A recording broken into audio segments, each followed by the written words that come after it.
Meu nome é Luiz Henrique. Estou apresentando o podcast O Melhor Conselho, que tem como objetivo gerar conteúdo e conhecimento para as pequenas, médias e grandes empresas, seus conselhos, conselheiros e administradores. E no final do podcast, a pessoa entrevistada sempre deixará de presente o melhor conselho que foi ou é importante na vida dela. Então aproveite e assiste até o final. Peço que se inscreva em nosso canal no YouTube O Melhor Conselho, o nosso Instagram O Melhor Conselho Oficial e que visite o nosso site omelhorconselho.com.br e lá tem uma dica especial para as pequenas e médias empresas. Também estamos no canal Market, na Vivo 611 e na Claro 692. Hoje eu vou ler aqui o currículo da pessoa que eu tenho grande honra de receber. Ele é mestre e doutor pela FEA USP, especialista em administração pela Fundação Getúlio Vargas, engenheiro agrônomo pela Exalc USP, professor doutor do Departamento de Administração da FEA USP, com foco em governança corporativa e agronegócios, coordenador de projetos da FIA e do PENSA, que é o Centro de Conhecimento em Agronegócios. Co-coordenador do Programa de Preparação de Conselheiros da FIA, atua há mais de 30 anos como pesquisador e consultor em governança, gestão de sistemas agroindustriais, gestão estratégica e responsabilidade corporativa junto às empresas nacionais, multinacionais, cooperativas e organizações do terceiro setor. Autor de 2 livros, 10 capítulos de livros e mais de 50 artigos publicados em periódicos científicos nacionais e internacionais. Conselheiro certificado pelo IBGC, atuou como conselheiro de grupos empresariais de controle familiar e do conselho curador da própria FIA. Foi diretor de convênios da USP de 2022 a 2024 e pesquisador visitante na Universidade de Wageningen, Holanda. Não sei se eu falei direito. Muito obrigado por vir aqui hoje, Cláudio Antônio Pinheiro Machado Filho. Muito obrigado, Luiz. Quem agradece sou eu aqui pela oportunidade de estar com você, para a gente bater esse papo e tenho certeza que vai ser muito agradável. Muito obrigado pela sua presença. Cláudio, essa jornada toda para construir esse currículo aqui não foi uma tarefa muito simples, né? Você passou por diversos problemas aí, sempre focando governança, sempre querendo falar sobre governança. É isso? Sim, na verdade, Luiz, a minha entrada, né, no mundo acadêmico na Universidade de São Paulo se deu, né, pela Escola de Agronomia, pela Exalc, onde eu me formei. Depois eu vim para São Paulo, atuei no mercado financeiro, ligado a organizações de crédito para empresas do agronegócio. E depois fui fazer o meu mestrado, o meu doutorado na FEA, e aí foi um momento também em que, isso lá pelo final dos anos 90, né, em que o tema da governança começava a tomar corpo dentro das escolas de negócio, né? E eu me direcionei para essa área e tentando conciliar o meu background dentro do universo do agronegócio, né, com a temática da governança dentro das organizações que atuam nos sistemas agroindustriais. Quer dizer, o meu foco de pesquisa, o meu foco de atividade se deu dentro desse contexto de estudar as características, regularidades dos sistemas agroindustriais, né, e como a governança das organizações desses setores podem evoluir, podem melhorar. Mas, de certa forma, na minha trajetória, eu trabalhei, né, com o tema da governança em múltiplos setores, não apenas especificamente no agronegócio. E tem diferença, aqui no seu currículo que eu li, está falando sobre empresas nacionais e internacionais. Uhum. Tinha diferença e hoje tem diferença numa empresa internacional e uma empresa nacional?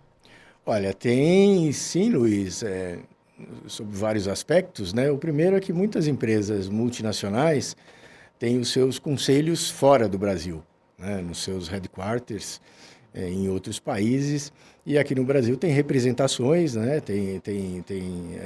Enfim, órgãos, né, que respondem ao Conselho Global, mas não com a mesma responsabilidade do ponto de vista fiduciário que os conselheiros da matriz têm, né? No caso das organizações nacionais, especialmente as organizações de controle familiar, que são a grande maioria das organizações no Brasil, são formadas por famílias empresárias, mesmo aquelas que estão no mercado de capitais, na B3, cerca de 40% das empresas listadas na B3 são controladas por famílias empresárias.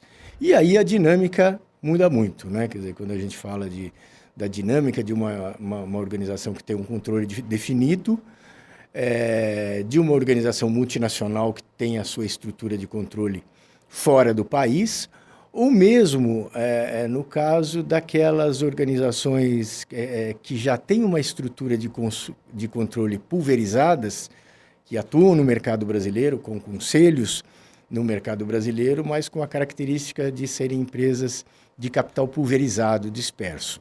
Então, você falar de governança numa empresa de controle definido, no jargão do mercado, né, as chamadas empresas com dono, né, seja ela uma família empresária ou o próprio Estado também como principal acionista majoritário, ou falar de uma empresa com controle pulverizado, as chamadas corporations, daí o nome governança corporativa, né, tem uma diferença importante aí para se entender a característica desses diferentes tipos de organização.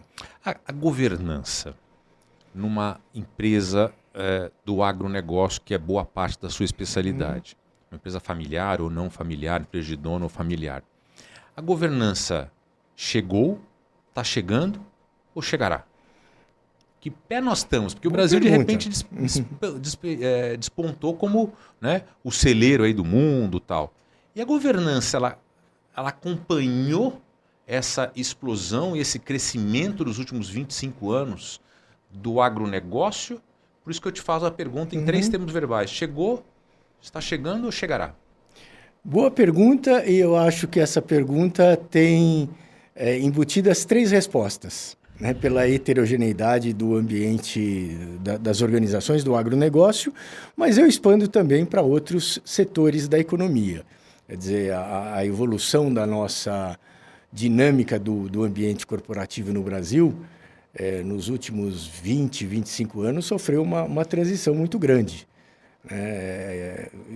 em termos de como a dinâmica de governança das empresas, a sofisticação, a profissionalização das organizações vem evoluindo ao longo desse tempo. No caso do agronegócio, a gente tem essas 3 situações.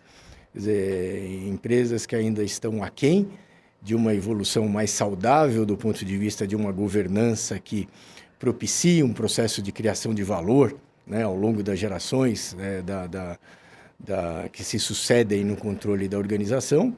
Tem empresas que estão evoluindo, né? O evoluindo significa que está em processo de evolução da governança, e outras organizações mais maduras, em que o tema da governança já faz parte do ritual, da natureza, da dinâmica, do processo de como a organização é governada do ponto de vista das boas práticas de governança que se refletem nessa busca de uma criação de valor sustentável, né, com uma visão de longo prazo de como as organizações são controladas. Nesse mundo agronegócio, a governança hoje, claro que não vai ter um número exato, mas só uma tendência, ela não está implementada, né, em algumas empresas por falta de conhecimento ou por receio? Bom, Luiz, eu acho que é importante primeiro a gente também delimitar do que a gente fala quando a gente cunha esse termo agronegócio, né? Quer dizer, que são negócios relacionados à atividade agrícola e pecuária, mas com uma visão sistêmica, ou seja, agronegócio envolve desde um conjunto de atividades de empresas do chamado antes da porteira, né, empresas que provêm insumos para a atividade agrícola, a própria atividade agrícola em si, e o que acontece no pós-porteira, ou seja, todas as cadeias de alimentos, fibras e energia, né, que vão chegar lá no final do dia no nosso prato de comida, né, o nosso alimento, ou no restaurante que a gente frequenta, numa cadeia de energia que vai terminar num posto de gasolina quando você abastece de etanol, né, ou numa cadeia de fibras, quando a gente vai num shopping center, numa loja e compra uma camiseta de algodão, né, que é o ponto final da cadeia de fibras que tem o seu começo lá, sua origem, né, no campo, né, na produção de algodão, abastecida por toda uma indústria de insumos. Então, quando a gente fala de agronegócio, a gente está falando de todo esse complexo, que representa em torno de 25% do nosso PIB. E com um grau de heterogeneidade de empresas que atuam nesse setor muito grande. Quer dizer, a gente tem desde grandes corporações como uma Nestlé, uma Unilever, na ponta final das cadeias, grandes empresas da indústria de proteínas, como uma JBS, uma Marfrig, empresas de controle de capital brasileiro, até pequenas organizações de controle familiar e até a atividade da produção rural, propriamente dita. Aí talvez tenha um interessante ponto aqui, né? A atividade de produção rural, nós temos no Brasil, Luiz, cerca de 5 milhões de produtores rurais. Nossa, né? Impressionante. Quer dizer, é uma enormidade, né, em termos de atividade de produção. Esse é o pequeno produtor rural. Pequenos, médios e grandes, tá, né, em torno de 5 milhões. É claro que os grandes representam uma fração muito pequena desse universo. E dentro desse universo, as médias e grandes empresas, e as pequenas também, mas com uma característica peculiar que eu vou comentar, mas elas têm um impacto das demandas de toda a ponta das cadeias produtivas, no sentido da busca de conformidade, de boas práticas no campo, né, de como a produção é desenvolvida, cumprindo as exigências legais do ponto de vista ambiental, do ponto de vista social, ou seja, é toda uma engrenagem, né, que leva a que esse produtor rural tenha que estar em conformidade para poder entregar o seu produto, seja para uma cooperativa, ou para uma trading, ou para uma empresa da distribuição, se não dentro do ambiente atual, dentro do mundo atual, com as exigências do ESG, que cada vez mais se intensifica dentro das cadeias do agro, você não tem como atuar mais nesse ambiente se você estiver fora da conformidade. E aí, quando eu falo de conformidade, eu falo da conformidade do ponto de vista social, da conformidade do ponto de vista ambiental e da própria governança. Como é que essas propriedades rurais vão passar, né, vão fazer o seu processo de sucessão, de transição ao longo do tempo, e como é que o negócio vai se manter, né, ao longo das gerações, com esse ambiente muito mais complexo, muito mais sofisticado do ponto de vista tecnológico, do ponto de vista de gestão e do ponto de vista das demandas da sociedade, seja pelo lado dos investidores, pelo lado dos consumidores, pelo lado das exigências do ponto de vista normativo, legal, ou seja, é um ambiente em grande transformação e que demanda, sim, cada vez mais um olhar muito forte para a evolução da governança nessas organizações. Você comentou uma coisa que fez um alerta que é importante. O setor do agronegócio é um setor que ele representa bem a necessidade de você ter as 3 letras juntas, o E, o S e o G. Porque tem alguns setores que você se contentam só com o G. Né? Dá para andar bastante tempo só com o G. Mas o agronegócio, ele é intrínseco. Você tem que colocar as 3 letras juntas. Não tem como você associar e falar, vamos entrar só com o G de governança e o E e o S a gente não pensa agora, pensa no futuro. Quer dizer, tem que entrar direto com tudo. É isso, porque, na verdade, a atividade do agronegócio intrinsecamente está ligado ao ambiente natural, né? Quer dizer, isso faz parte da própria razão de ser da atividade produtiva, né? Está atrelada ao ambiente, à natureza. E também, Luiz, é uma oportunidade para a gente colocar que não existe contradição nenhuma de você tratar da agenda da produção do agro, né, da atividade da produção bem feita, com eficiência dentro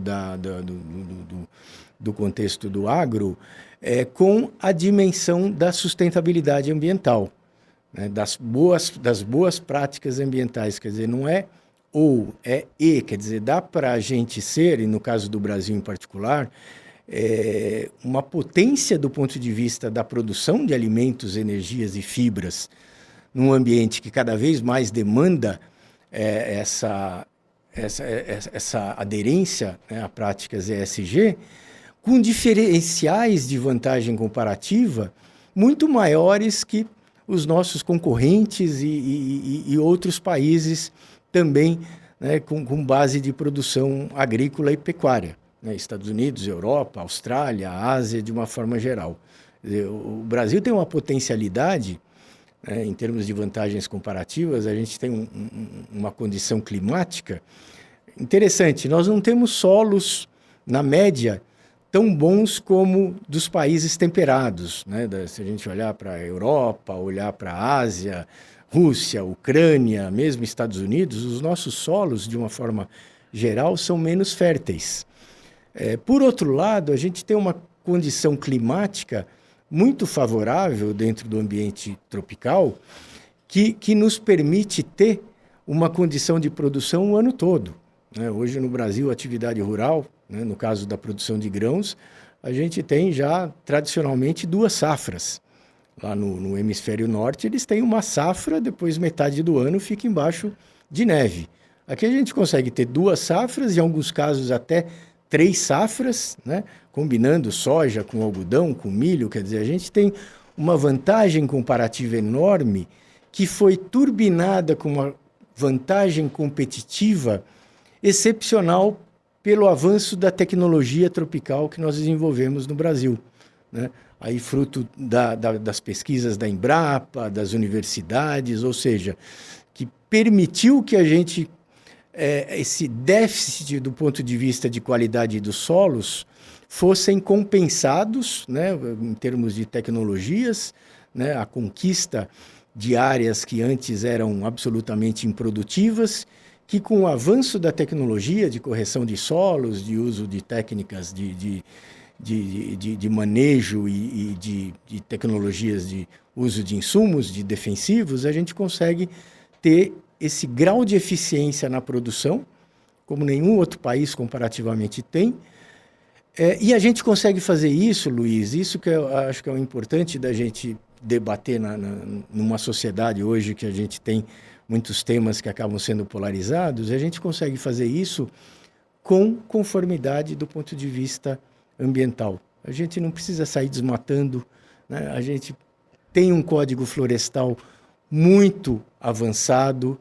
Quer dizer, dentro das regras do jogo atuais, quer dizer, a nossa produção pode crescer, se ampliar. Talvez nós sejamos um dos poucos países onde a gente ainda pode ter um avanço de produção dentro dos trâmites das regras, das exigências do ponto de vista ambiental, né? Então, não é falar de um lado agronegócio e do outro lado falar de meio ambiente. A gente tem que fazer a convergência das duas coisas, falar do agroambientalismo, o Brasil como uma potência ambiental e como uma potência de produção agrícola.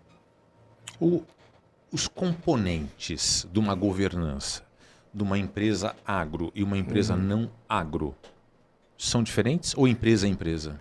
Olha, claro que daria para a gente explorar especificidades, né, de diferentes cadeias produtivas, mas de uma forma, tentando sintetizar, essa tua pergunta é bem complexa, Luiz. Se a gente olhar para as empresas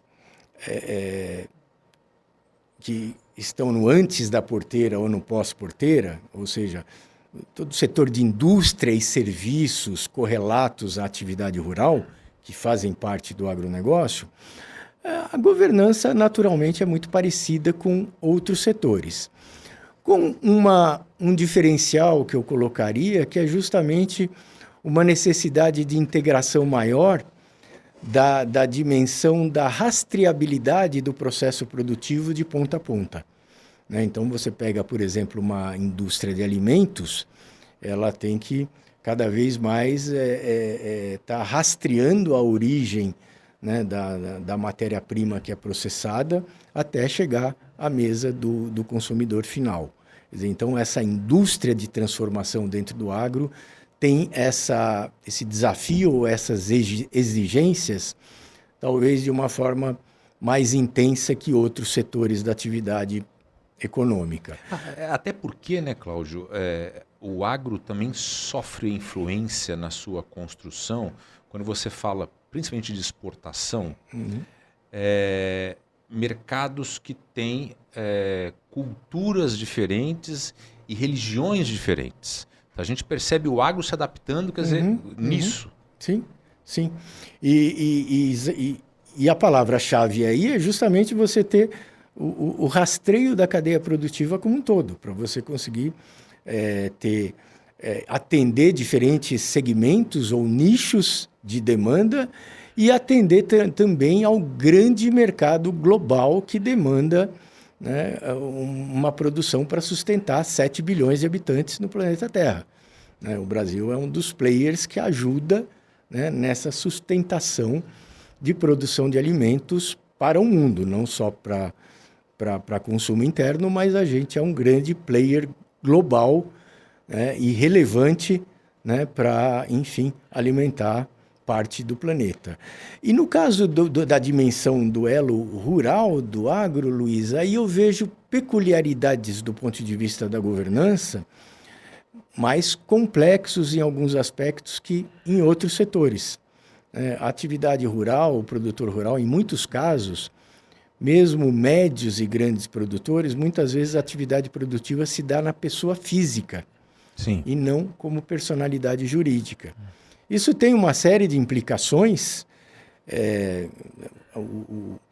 Quando você tem uma exigência cada vez maior do sistema financeiro, do mercado de uma forma geral, por busca de transparência, de informações, de consistência nos dados apresentados, quando você está na pessoa física ou quando você está na pessoa jurídica. Também na questão sucessória, isso traz algumas coisas específicas, né? Quando você está na pessoa jurídica, você passa por inventários que muitas vezes podem engessar a atividade, né, da produção, engessar o negócio, né? Então, você tem alguns aspectos particulares dentro do elo rural, do agro, as propriedades rurais, que as diferenciam de organizações de outros setores da economia. A gente está conseguindo mostrar para as empresas do agro, você falou agora há pouco de crédito, acesso ao crédito, e o agro está muito ligado a crédito, né? Existe uma relação muito próxima de crédito com o agro, até para financiar a safra, compra de equipamentos e tal. A gente está conseguindo mostrar para esse pessoal do agro que governança está relacionada com postura financeira, com crédito mais barato, com financiamento mais barato.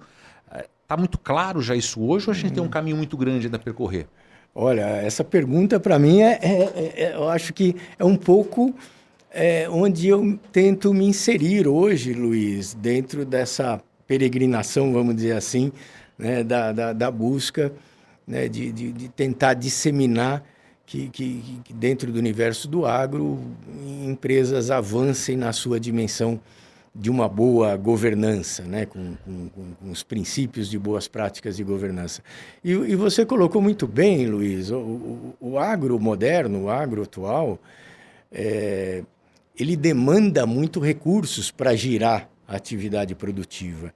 Há 30 e poucos anos atrás, quando eu estava no mercado financeiro, eu trabalhei, né, em empresas, em bancos, né, que atuavam com linhas de crédito rural. Você tinha uma produção há 30 anos atrás em torno de 50, 60 milhões de grãos, né, estourando. Hoje nós temos 300 milhões de grãos, né, de produção. Eu estou falando só de grãos, sem falar nos outros tipos de produtos. E aí, para girar isto, o chamado plano safra, que é o recurso, né, das linhas de crédito de exigências, né, para os bancos atuarem, ficou muito pequeno. né? E como é que o agro evoluiu, né, com essa restrição? A indústria do agro passou a financiar a atividade produtiva. Indústria de insumos, as tradings, né, passaram a fazer operações de empréstimos, de trocas, o famoso barter, né, que é a troca de mercadorias por adiantamento de recursos para a evolução da safra. Quer dizer, então a gente avançou nessa segunda etapa para financiar a produção do agro. E hoje a gente está numa terceira etapa, que é justamente essa que você comentou. A indústria do agro também não dá conta de financiar mais a produção rural, que cresceu muito. E aí surgem, né, as opções, né, da emissão de títulos, né, que são relativamente recentes, acessíveis ao produtor rural, e mais recentemente ainda, né, no mercado de capitais, né, os FIAGROS, ou seja, os títulos, né, que são emitidos, assim como os fundos imobiliários, né, que, né, tem aí já um grau de complexidade muito maior para se ter acesso, regulados pela CVM, tem toda uma exigência própria do mercado de capitais, que para conseguir isso, se você não tiver governança, você está totalmente fora, né? Você não consegue acessar esses mecanismos de financiamento para o seu para a dinâmica do seu Até negócio ou crescimento. O mercado mudou muito, né? Antigamente você tinha o financiamento de órgão público, de Sim. banco público, ponto. Era a Caixa, era Banco do Brasil, os bancos estaduais, né? Muitos deles tal, eles financiavam. E aí, como você bem colocou, o tempo foi passando e o volume foi aumentando e a diversidade de oferta mudou também. Sim. E nessa diversidade, você tinha aquele paternalismo do banco público, né, que a pessoa pediu empréstimo, eu emprestava e está tudo certo. Quer dizer, agora, como eu diversifiquei, eu preciso ter controle, governança, para que outras instituições de crédito tenham confiança em me emprestar o dinheiro. Exatamente, é isso mesmo. E aí o grande desafio, Luiz, é que, quer dizer, quando a gente olha o universo dos grandes produtores, eles já buscam, né, se conectar com esta realidade para avançar no seu processo de governança. Agora, a gente tem um universo muito grande de pequenos e médios produtores rurais que muitas vezes têm pouco acesso a esse tipo de informação, a esse tipo de conhecimento, né, e de recursos para conseguir avançar nessa trajetória. E aí entra muito o papel das cooperativas, o papel da extensão rural também, o papel, enfim, dos agentes do setor para apoiar, né, esse perfil de produtores de menor escala para também entrarem nessa trilha da conformidade, de boas práticas do ponto de vista ambiental, do ponto de vista social, né, da transparência, do compliance, né, de todo o processo, né, tecnológico da busca da rastreabilidade, da originação da produção, né, da aderência ao Código Florestal, enfim, tudo isso requer conhecimento, requer recursos e o pequeno produtor precisa ter esse apoio tanto do setor público como do setor privado. Agora, a gente falou bastante de governança. Você como pesquisador, como autor, como professor, mestre, você está num curso de formação de conselheiros para ajudar essa governança. Como é que é essa formação de conselheiros? Vocês formam os conselheiros? Legal, Luiz. Boa pergunta. Você me dá a oportunidade aqui de colocar um ponto que eu sempre coloco. O nosso programa não é um programa de formação de conselheiros, né? Um programa de 80 horas seria muita pretensão, né? Você formar conselheiros num programa de extensão. O conselheiro, né, a perspectiva de se tornar um conselheiro vem da trajetória profissional das pessoas que adquirem senioridade, adquirem, enfim, uma série de conhecimentos, skills, habilidades e evoluem na sua trajetória profissional, né, para oportunamente ter um momento na sua carreira em que, né, essa transição para o papel de um conselheiro se faz possível. né? Quer dizer, a mudança de chave de um executivo, de um gestor, para se tornar um conselheiro, tem algumas diferenças importantes, né? Agora, a gente não forma conselheiro. O conselheiro é formado pela vida. O que o nosso programa busca é preparar conselheiros. Aí vem a diferença, ou seja, preparar conselheiros quer dizer mostrar para esse profissional que já é muito sênior, que já tem muito conhecimento, muita história para contar, muita trajetória de vida em posições de liderança, como que é essa virada de chave de estar numa posição dentro da governança das empresas, no lado do balcão do conselho, e não mais como executivo. Ou seja, você não é mais o executivo que toma a decisão no dia a dia, você faz parte de um órgão colegiado, né, na qual a sua posição é diferente de um C-level que toma decisões. No conselho, ninguém toma decisões individualmente, quem toma decisão é o colegiado do conselho, né? E como lidar com toda a complexidade que envolve a alta administração de uma organização, o que é ser um conselheiro, os riscos, né, os condicionantes, entender o ambiente institucional da governança, as leis, o aparato jurídico por trás do papel de um conselheiro, e os aspectos comportamentais de você estar do outro lado da mesa, né? Saindo de uma posição de executivo e passando para uma posição de conselheiro.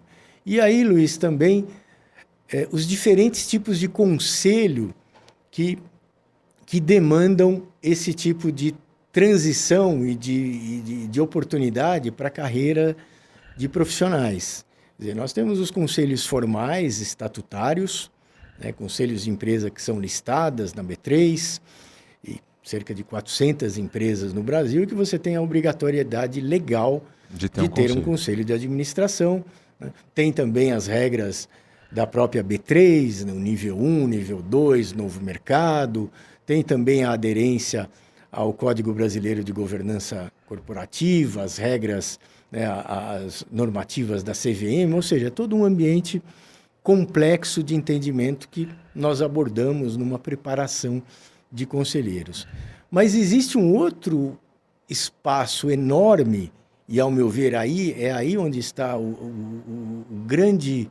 a grande tendência, que se a gente olhar 10 anos à frente, que são os conselheiros de empresas do middle market, empresas de médio porte dos diferentes setores, né, do agro muito intensamente, mas de todos os setores de uma forma geral, que evoluem no seu processo de profissionalização da gestão, evoluem também na sua transição dos ciclos geracionais das famílias empresárias que controlam as organizações, e demandam um novo patamar de governança para lidar com essa complexidade toda, envolvendo aspectos da sucessão, aspectos das demandas da sociedade, dos investidores, dos credores, como a gente estava comentando aqui.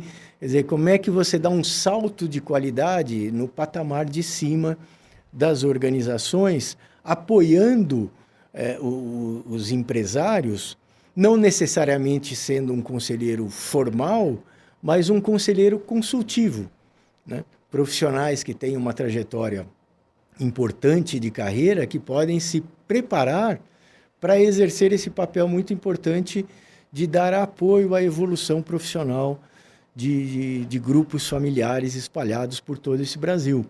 E aí é quando a gente fala no número de cadeiras que a gente tem, né, aí a gente tem um crescimento exponencial de oportunidades para aqueles profissionais que querem fazer essa transição, né, ou essa nova etapa de carreira, assumindo posições de apoio em conselhos consultivos. Então, entre o passado e o presente, a gente tem aí um futuro, a gente tem uma perspectiva desse curso de orientação para ser conselheiro, né, de postura, como você falou. Não dá para formar a pessoa, ser conselheiro, porque você não consegue em X tempo, 3 meses, 4 meses, colocar um conhecimento de gestão.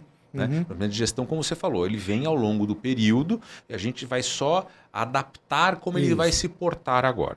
Tá?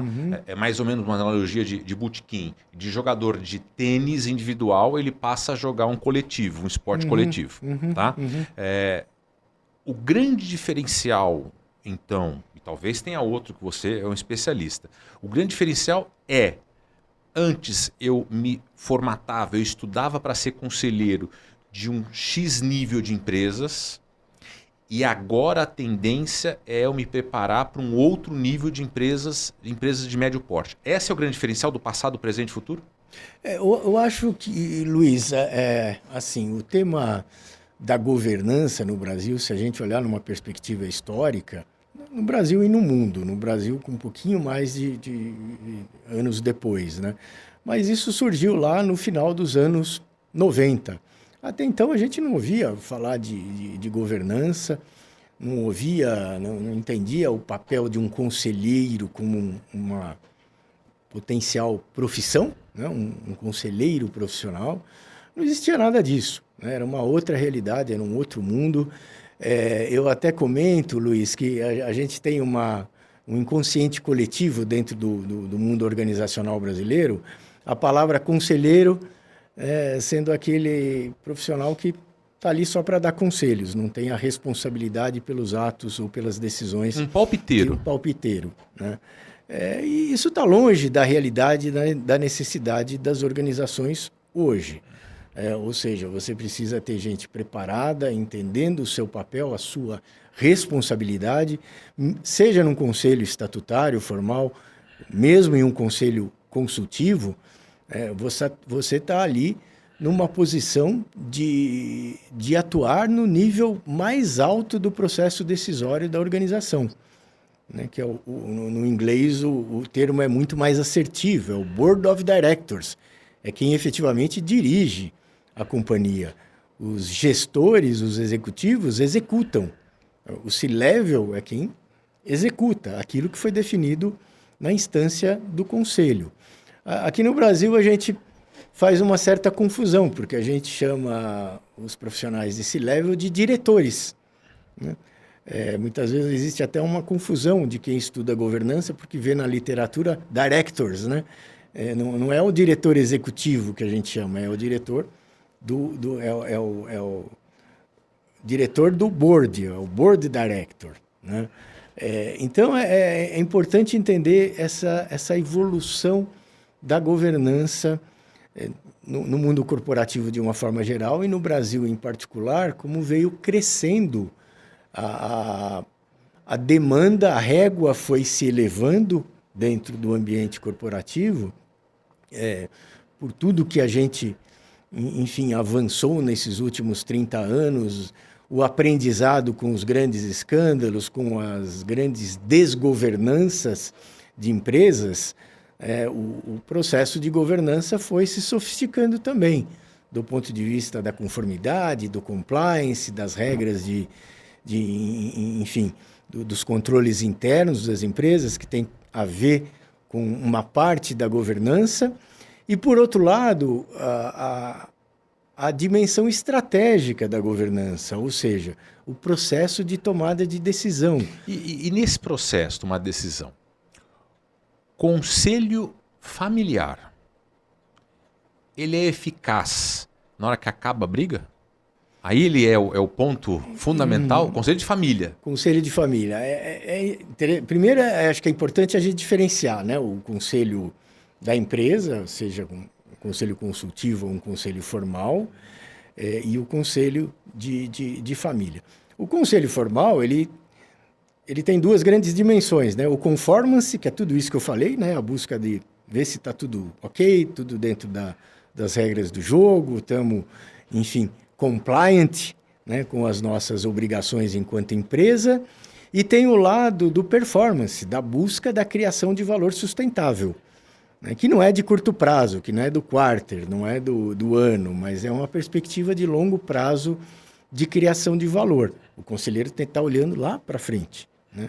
Diferente do executivo que tem a preocupação muito mais próxima ali de um período de tempo, o conselheiro tem que olhar, né, a dimensão da sustentabilidade da empresa do longo prazo.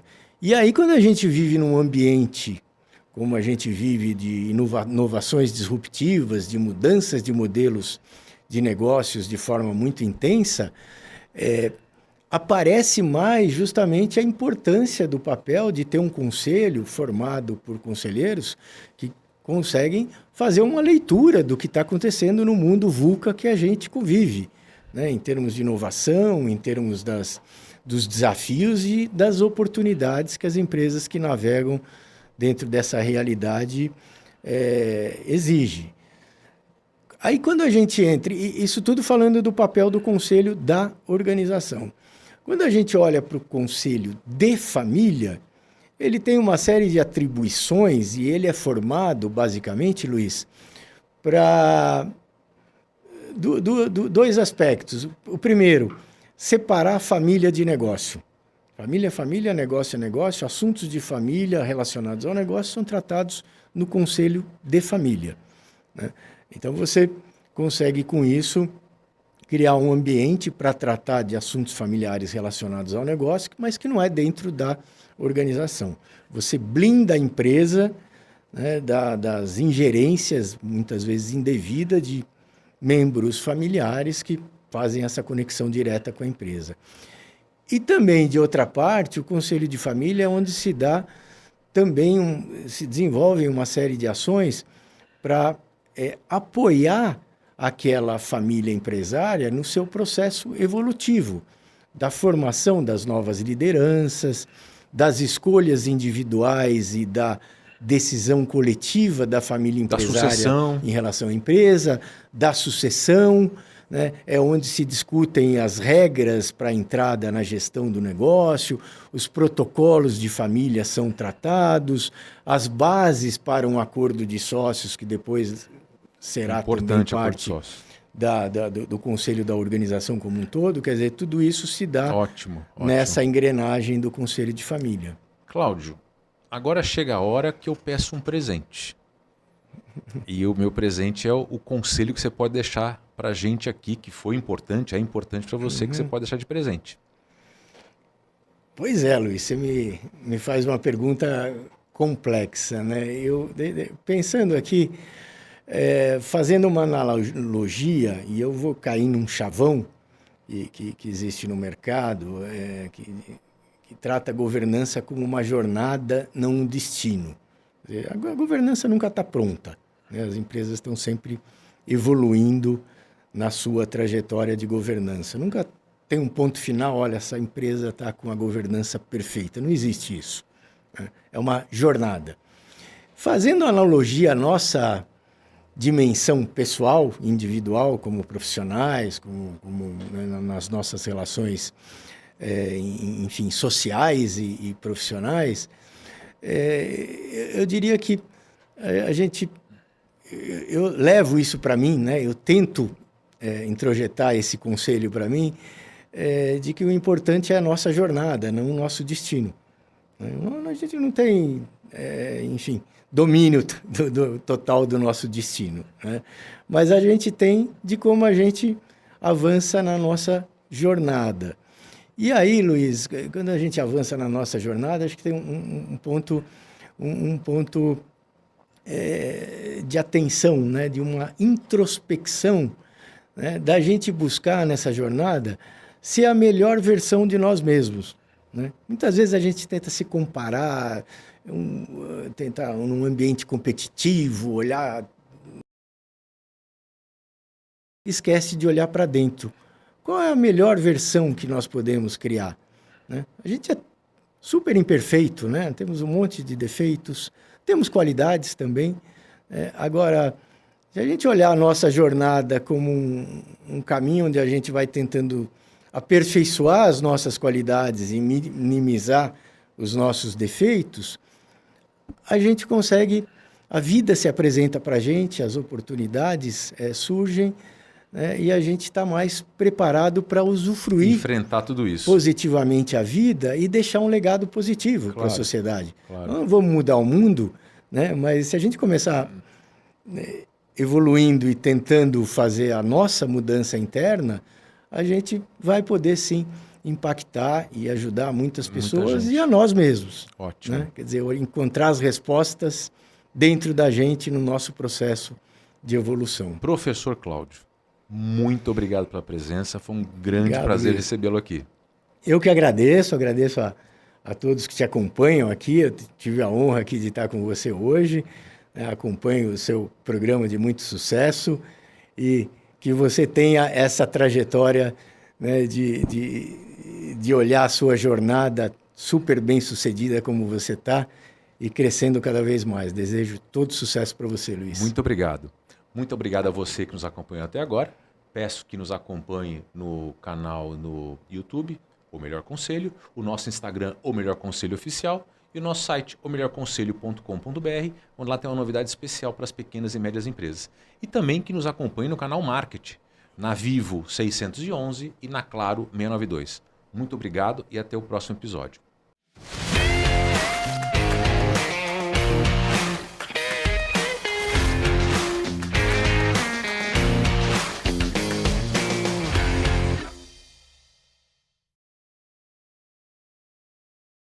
Esse podcast foi produzido por Gramofone Podcast.